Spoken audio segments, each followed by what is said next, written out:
കൂട്ടുകാരുടെ മുന്നിൽ വെച്ച് പറയാൻ പറ്റിയ ഒരു തമാശ കഥയായി ഇതിനെ മാറ്റാം. എന്നാൽ അതിനു പകരം അവൾ പോലും അറിയാതെ അവൾ ചോദിച്ചു, "നിങ്ങളുടെ പേരെന്താണ്?"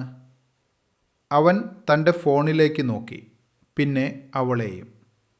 ഭൂമിയൊന്ന് കറങ്ങിത്തിരിഞ്ഞതുപോലെ അവൾക്ക് തോന്നി. "എൻ്റെ പേര് ആനന്ദ്, ആനന്ദ് കൃഷ്ണൻ," അവൻ പറഞ്ഞു. "ഞാൻ മീര," അവൾ മറുപടി നൽകി. കൃത്യം 3 സെക്കൻഡ് നേരത്തേക്ക് അവർ രണ്ടുപേരും ഒന്നും മിണ്ടിയില്ല.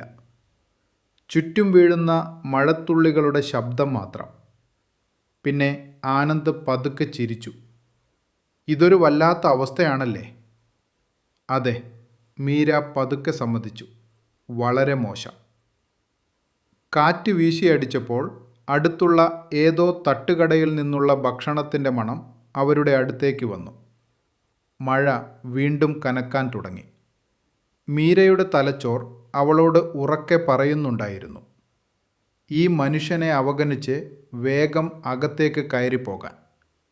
എന്നാൽ അവളുടെ ഉള്ളിലെ ഏകാന്തത, ഇത്രയും കാലം ഡേറ്റിംഗ് ആപ്പുകളിൽ ഒരു യഥാർത്ഥ പ്രണയത്തിനായി തിരഞ്ഞുകൊണ്ടിരുന്ന ആ മനസ്സ് അവളോട് മറ്റെന്തോ ആണ് പറഞ്ഞത്. "എനിക്കെന്തായാലും ഇതിൽ കുറ്റബോധം തോന്നാൻ പോവുകയാണ്," അവൾ പറഞ്ഞു. "എനിക്കും," ആനന്ദ് ചിരിച്ചു.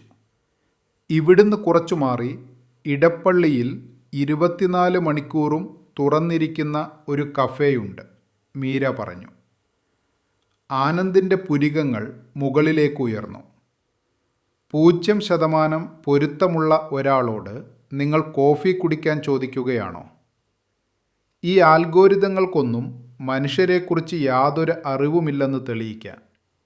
അല്ലെങ്കിൽ നിങ്ങൾ ശരിക്കും ഒരു ഭ്രാന്തനാണോ എന്നറിയാൻ എനിക്കിത് ചെയ്തേ തീരൂ," അവൾ ചിരിച്ചുകൊണ്ട് പറഞ്ഞു.